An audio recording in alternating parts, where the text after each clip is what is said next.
In today's video, I'm going to teach you how to overlay text on an image in Webflow. This is a great skill to have if you're looking to add an extra layer of creativity to your web design projects, making your visuals more engaging and informative. Let's dive right in and explore how you can do this quickly and efficiently in Webflow. First, we're going to set up our canvas by creating a container.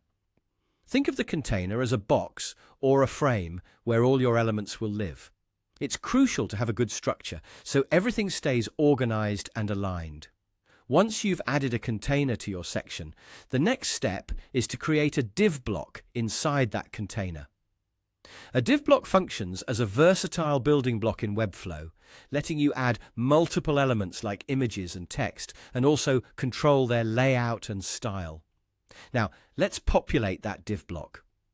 Start by adding your chosen image.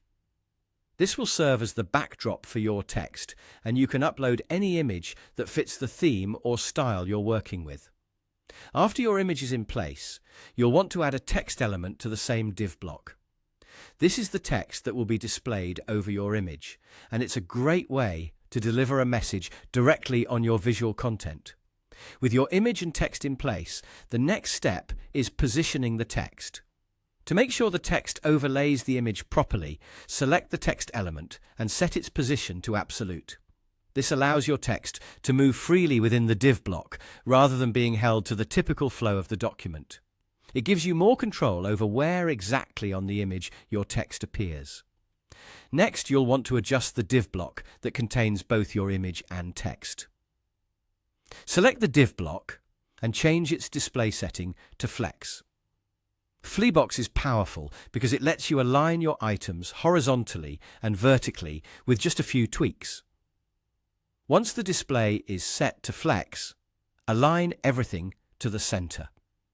This will perfectly overlay your text directly in the middle of the image, creating a professional and visually appealing look. Now, with everything centered, your final step is to ensure the text is visible against your image. You might need to edit the text color, size, or weight to enhance readability, especially if the image has various colors or patterns. Make sure your text stands out while remaining harmonious with the overall design theme. And there you have it. By following these steps, you can effectively overlay text onto images within Webflow, enhancing your web pages with dynamic and attractive content. Thank you for joining me today, and I hope these tips help you in your future Webflow projects. Happy designing!